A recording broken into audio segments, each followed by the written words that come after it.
आंवला नवमी अक्षय नवमी की व्रत कथा व पूजा विधि। आंवला नवमी, जिसे अक्षय नवमी भी कहा जाता है, कार्तिक मास के शुक्ल पक्ष की नवमी तिथि को मनाई जाती है। अक्षय का अर्थ है जिसका कभी क्षरण न हो, इसलिए इस दिन किए गए पुण्य और दान का फल अक्षय होता है। इस दिन आंवले के वृक्ष की पूजा का विशेष महत्व है, क्योंकि माना जाता है कि इसमें भगवान विष्णु और शिव का वास होता है।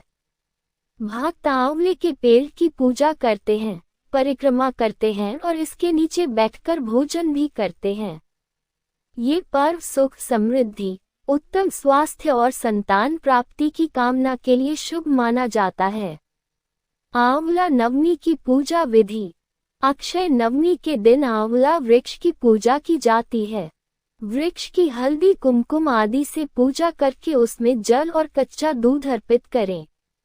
इसके बाद आंवले के पेड़ की परिक्रमा करते हुए तने में कच्चा सूत या मौली 8 बार लपेटी जाती है। पूजा के बाद इसकी कथा पढ़ी और सुनी जाती है। पूजा खत्म होने के बाद परिवार और मित्रों आदि के साथ वृक्ष के नीचे बैठकर भोजन किए जाने का महत्व है। आंवला नवमी अक्षय नवमी की व्रत कथा व पूजा विधि। अक्षय नवमी के संबंध में कथा है कि एक राजा था, उसका प्रण था वह रोज 1.25 मन आंवले दान करके ही खाना खाता था। इससे उसका नाम आंवलिया राजा पड़ गया। एक दिन उसके बेटे बहू ने सोचा कि राजा इतने सारे आंवले रोजाना दान करते हैं, इस प्रकार तो एक दिन सारा खजाना खाली हो जाएगा। इसीलिए बेटे ने राजा से कहा कि उसे इस तरह दान करना बंद कर देना चाहिए।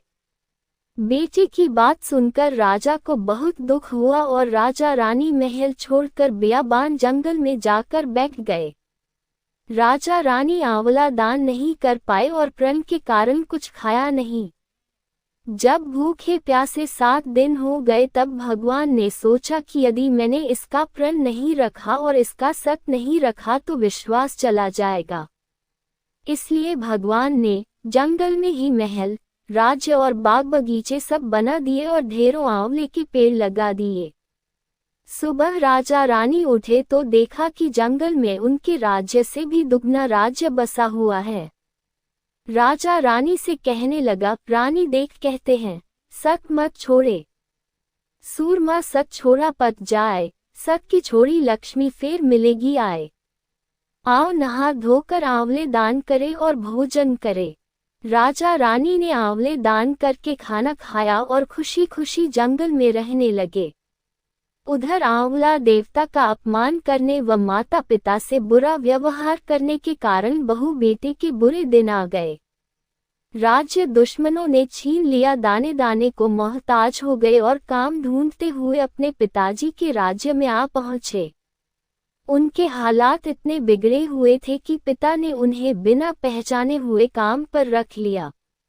बेटे बहू सोच भी नहीं सकते कि उनके माता पिता इतने बड़े राज्य के मालिक भी हो सकते हैं, सो उन्होंने भी अपने माता पिता को नहीं पहचाना। एक दिन बहू ने सास के बाल गूंथते समय उनकी पीठ पर मस्सा देखा। उसे यह सोचकर रोना आने लगा कि ऐसा मस्सा मेरी सास के भी था। हमने ये सोचकर उन्हें आंवले दान करने से रोका था कि हमारा धन नष्ट हो जाएगा। आज वे लोग न जाने कहाँ होंगे। सोचकर बहू को रोना आने लगा और आंसू टपक टपक कर सास की पीठ पर गिरने लगे। रानी ने तुरंत पलट कर देखा और पूछा कि तू क्यों रो रही है। उसने बताया, आपकी पीठ जैसा मस्सा मेरी सास की पीठ पर भी था। हमने उन्हें आंवले दान करने से मना कर दिया था, इसलिए वे घर छोड़कर कहीं चले गए। तब रानी ने उन्हें पहचान लिया, सारा हाल पूछा और अपना हाल बताया। अपने बेटे बहू को समझाया कि दान करने से धन कम नहीं होता बल्कि बढ़ता है। बेटे बहू भी अब सुख से राजा रानी के साथ रहने लगे। हे भगवान, जैसा राजा रानी का सत रखा वैसा सबका सत रखना, कहते सुनते सारे परिवार का सुख रखना।